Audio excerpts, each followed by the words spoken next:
Howl's Moving Castle, directed by Hayao Miyazaki, is one of those films that I swear every girl that I talk to about it says it's one of their favorites. Our movie follows Sophie, played by Emily Mortimer, who is a simple hat girl who catches the eye of a handsome wizard named Howl, played by Christian Bale. And yes, it is very fun to dub in his Batman voice. Where is he? He must have friends. And vice versa. I give up. I see no point in living if I can't be beautiful.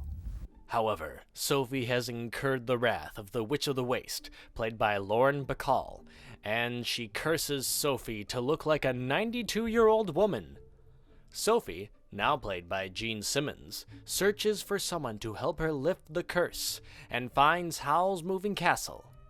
Will Howl be able to lift Sophie's curse, or will Sophie be able to lift his?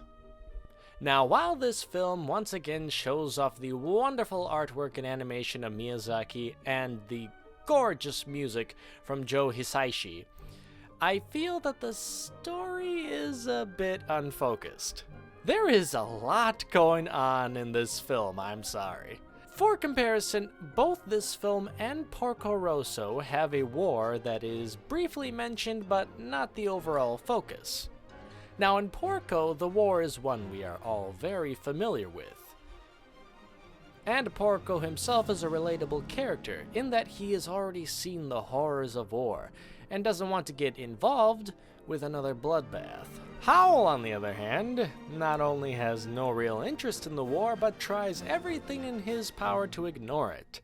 And plus, the war in this film is a fantasy-based one that we know little to nothing about.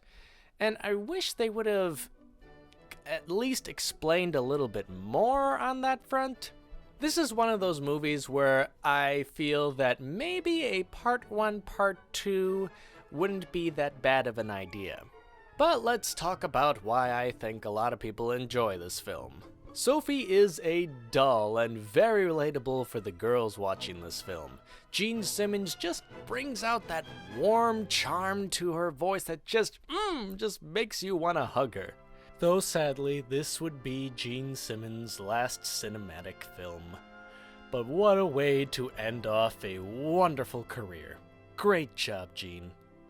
There is also a fire demon named Calcifer, played by Billy Crystal, that has a lot of really funny scenes too. The relationship between Sophie and Howl is pretty cute too, a normal everyday girl being swept up by the handsome wizard. The Witch of the Waste is another fun character, but besides them, the other characters don't really stick out as much, nor do they stick around long enough for us to get to know them. One last bit of trivia. Originally, this film was going to be directed by Mamoru Hosoda. Who is Hosoda? Oh, you probably may have heard of him. He's only the director of, Samurai Champloo, The Girl Who Leapt Through Time, Summer Wars, and other such classic films. For some reason, he left abruptly, and then Miyazaki had to take over in the directing chair. Howl's Moving Castle is a charming film, but I feel that Miyazaki just tried to fit in way too much from the original novel. This movie truly is a companion piece to the original book written by Diana Wynne Jones. If you ever get the chance, sit down and give it a read. I know I will. But I know that this won't stop people from watching this film, and I say all the better. This is one that is worth a watch at least once in your lifetime. Pop it in and see for yourselves.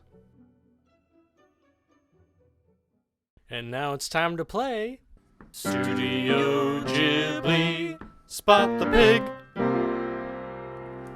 The pig in Howl's Moving Castle is no longer of this world. As in, it's the bacon that Sophie is cooking on Calcifer. Were you able to figure it out? Let me know in the comments below what you thought of Howl's Moving Castle. And I'll see you next time. Oh, and this won't be the last time a pig-like food item will be used in a Ghibli film.